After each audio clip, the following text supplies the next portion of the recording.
Guys, today I'll be reviewing this stunning 2018 Audi RS5.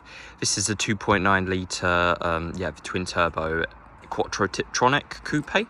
So this is a B9 model, so the later generation of car. The first ever RS5 was a B8, and then you had the B8.5, and you've even got a B9.5 of this. But in my opinion, the pre-facelift is nicer because you obviously don't have that GPF filter exhaust, and the exhaust on this is just absolutely tremendous. It is just wonderful and a dream to drive. Very comfortable with massage seats. But this one's a 18 plate 2018 model. This one's finished in Daytona Grey Pearl, which is my favourite Audi grey. It is really nice. It's just a deep gunmetal pearlescent grey. And this one's got the optional matrix beam LED headlamps, which are adaptive and have high beam assist, which is quite nice. They do look really good. They cut out individual beams on the road to block out dazzling, and they've got dynamic indicators as well, which I'm not sure if it'll come up on camera, but they are quite good. You've got the gloss black styling pack as well, which gives you a gloss black front grille, this gloss black spoiler lip. You've also got the Quattro logo on the front there. You've got a black gloss black rear spoiler, and gloss black side skirt inserts as part of a gloss black styling pack. This one's got the optional 20-inch 5-arm Trapezoid alloys, which are these sort of a ball polished looking diamond cut black inserted alloys. They look absolutely wonderful, and they really are futuristic looking. You've got gloss black brake calipers standard on the RS5, and you've got cross drilled front and rear ventilated discs. Rear privacy is an option also. Gloss black window trims with mirrors. I think you already get, which is quite nice. This one's also got the optional RS Sports Exhaust system. The easiest way to tell is if the tailpipes are matte black, and also if you look inside the tailpipe, you'll see that it's got a valve. The valve's currently open, but upon startup it will close. If you put it in dynamic mode, you'll definitely hear a noticeable sound. You've also got the parking assist advanced pack on this car, along with a comfort and sound pack. So this gives you a 360 degree camera system, amongst other things. You've got folding rear seats in the back here as well, which is quite good by pulling these levers. So you've got a 40-20-40 split as well, which is nice. You've got a Bang & Olufsen upward firing subwoofer on the deck shelf, which is nice. And spare wheel, which is quite handy with your tools underneath. And obviously you've got the 360 degree camera. Lovely gloss black styling inserts everywhere. It does really look lovely. It looks absolutely gorgeous in Daytona. The comfort and sound pack also gives you advanced key, which is keyless entry, and also another feature, which is hands-free boot. So if you just swipe your opens a boot, just swiping your leg underneath, which is quite cool. The RS5 comes standard with the black super sport seats with the RS logo embossed on the back here. So you've got fine Nappa leather, full fine Nappa leather seats with rock grey stitching. You've also got an option for the black seats with a crescendo red stitching, but I think this rock grey stitching pairs nicely with the other accenting on the car. And just absolutely lovely. These come with 14-way electrically adjustable seats. So you've got 8-way electric, 4-way lumbar, 2-way rocker switch for the bolster, and the lumbar button, and the massage controls. You have got massaging front seats as well, which is a hallmark feature on these B9, S4 and S5s, and the RS4s and 5s obviously. If you pull this tab here as well and press this button, you can move the front seat forwards to get in the back here. You've got an extra pair of seats, which is nice, decent amount of leg room, and some cup holders. You've got the Bang & Olufsen speakers all around, along with the deck shelf speakers here, the parcel load shelf speakers, and you've got 3-zone climate control with individual temperature adjustment, and a 12-volt socket, which is nice. And yes, just some storage underneath there. It is absolutely gorgeous, this car. And you've got RS5 tread plates as well, along with the 710 watt Bang & Olufsen surround sound system, which I think has about 13 speakers, which is really good, part of a comfort and sound pack. You've also got hill hold assist in that, and a reversing camera. But the car's basically not got a comfort and sound pack, because if you have a comfort and sound pack and a park assist pack, they'll clash together. But it's got everything in the comfort and sound pack. but you have to delete the pack, because when you get a park assist pack, it gives you a 360 camera instead of the rear view. But yeah, starting it up sounds really nice. Put in dynamic mode, you can definitely hear the valves opening there, much louder. You've got some red ambient lighting there. The standard colour is actually just it's just white, but I think it glows red there just to warn you on oncoming traffic. You've also got Audi side assist here as part of the Park Assist Pro pack, and just realised the Coupé actually has electric actuated seatbelt extenders, which is quite nice. So it gives you the seatbelt on this little thing here. I actually didn't notice that. It's also got the electric folding mirrors you get on all RS5s, which is quite nice.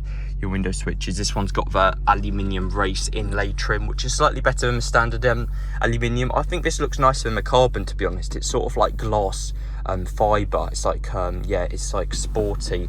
It's not even carbon, it just looks really cool. And you've got perforated gear shifter with a perforated 3-spoke flat-bottomed RS steering wheel. All B9 RS5s came with a later Tiptronic gearbox, so this is an 8-speed ZF torque converter in replacement of the earlier 7-speed dual clutches, which can be a little bit jerky, but those were quite aggressive. The Tiptronic though is lightning quick. Honestly, I'd say it's just as quick, if not quicker, than the dual clutch when you actually feel and drive the car. But yeah, you've got MMI hard disk drive navigation, so you basically got sort of like a tech pack standard on RS5s with your navigation here and full Google view here. You've got Google Earth as well if you pay a subscription, I think. But yeah, I can't seem to connect to the services. But yeah, you've also got different views as well. If you don't like that view, you can basically just have this view, which is quite nice. But yeah, very lovely. I do love virtual cockpit. It does make motorway driving very nice. And yeah, if you click the massage button on the side of the seat, you've also got the seat controls which come up on here, and use a rocker switch, the bolster rocker switch, so you can inflate and deflate the bolsters from here, use the lumbar supports, or so basically use the lumbar support switches for all these functions. And yeah, you've got massage. If you press in and out, you can choose the intensity, and if you press up and down, you can switch between the different modes, which is quite nice. You've also got radio, Bluetooth, DAB, telephone, Apple CarPlay, the usual stuff. And yeah, very nice. You've got your Bang & Olufsen surround sound settings on here with your bass, and I just have to turn my radio back on to utilise that. But yeah, you've got your bass and stuff, subwoofer, sound effects as well with your surround level, which is nice. You've got 3-zone climate control with heated front seats, individual front temperature and flow direction adjustment. And like I said, you've got the parking assistance pack, which also gives you pre-sense, which is like forward collision warning, which is quite nice. And yeah, just overall really lovely. So yeah, you've got self-parking, perpendicular and parallel parking, along with a reversing camera and the surround view system, which gives you these different views here. You've got a bird's eye view, front end view, corner front end, and a rear view camera with guidelines, which is quite nice.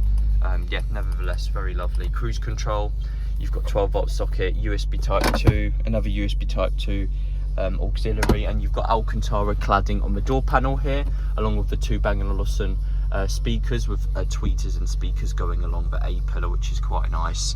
And yeah, overall you've sort of got a plasticky leather dashboard. It's not full on plastic, which is quite high quality. Fine Nappa leather armrests as well, and stitching throughout, which is very lovely. Bolstered seats, but at the same time very comfortable. Yeah, just very responsive MMI system as well. And like I said, you do have that pre-sense basic, which I'll just pull up now by going into car. But yeah, you've got a driving assist, and then there's your there's your side assist, your blind spot. It does come in quite useful. You can change the brightness of it, so you can have it really dark or very bright.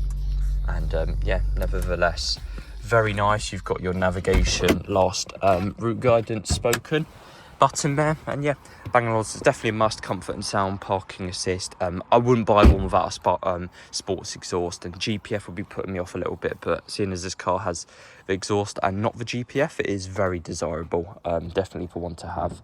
Under the bonnet here, the B8 replaced the B9's 4.2 V8 with a 2.9 litre twin turbo V6 with 450 brake horsepower. So still retains the same horsepower figure whilst having better fuel economy and, you know, turbos for that. You know, the naturally aspirated engine suffered from carbon build-up, and obviously you just didn't have a power on demand. You know, you've got this power as soon as the turbos charge up, you've got instant torque and power. So yeah, you've got the air boxes. It looks like you also get a metal coolant pipe on these as well, and sort of charge pipe, which is actually really lovely. I've honestly never seen metal like that. Normally they're plastic and they crack, but yeah, that is very good. Honestly, that's brilliant, with the RS logo on the engine cover there. But yeah, I hope you guys enjoyed the video, and let's do the test drive now. Today I'll be test driving the Audi RS5. So this is a B9 RS5. I've test driven an S4, B9 S4, and a B8.5 RS5. So I have driven the V8, and I do think the V6 does sound really nice. I mean, you can't beat the sound of a V8, but these do sound absolutely brilliant. Let's just start it up real quick.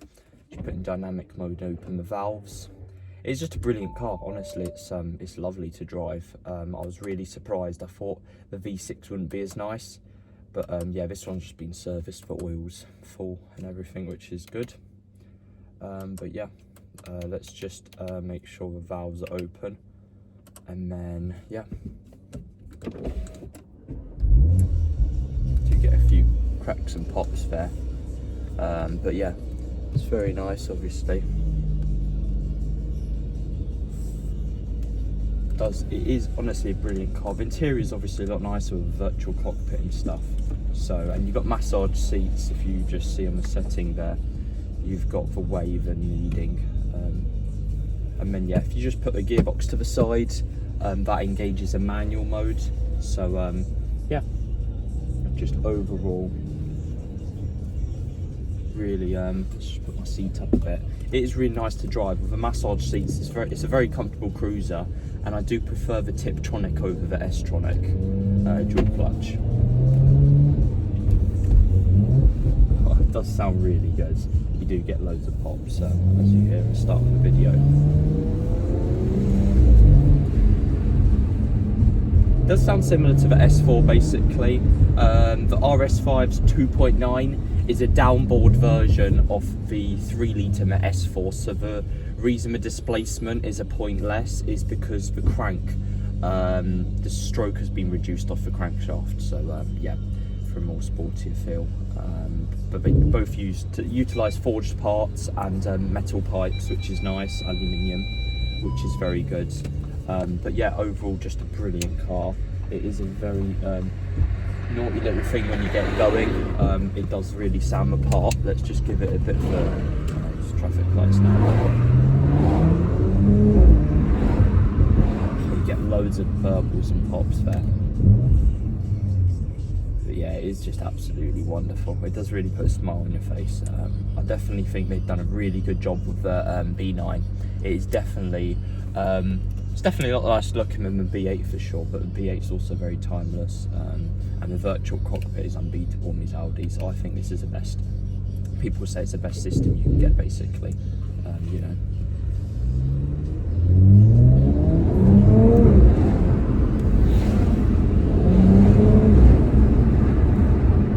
Yeah, let's just give it a little bit of a run down this road here. See if we can get engine noise.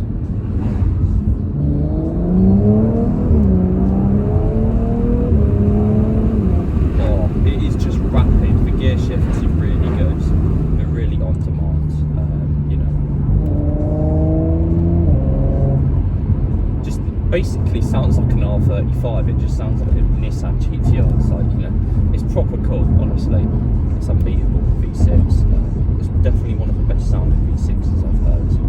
I have heard some really good V6s though, like some exceptionally good ones, but yeah, the spec on it's very good as well. You've got the comfort and sound, and like I said, the sports exhaust with Pre-GPF is just unbeatable. It is really desirable. Absolutely wonderful to drive. Yeah, go around all the corners and stuff. It's very nimble with Quattro, you know,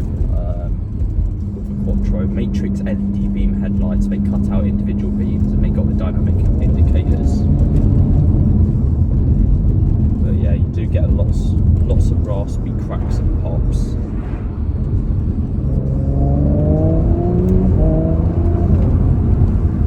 You can hear the turbo flutter a little bit, but yeah, just really lovely. I do love this aluminium race trim all around as well.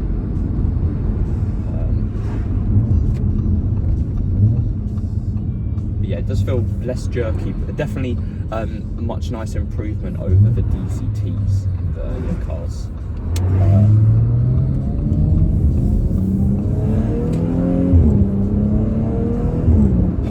It does sound really good, honestly. It sounds brilliant for what it is.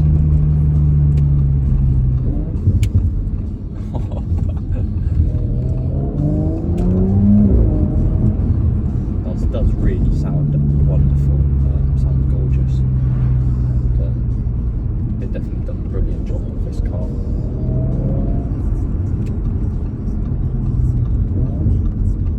But yeah, just gonna make sure my camera's on real quick. We'll just go enjoy the test drive, and I'll see you in the next one.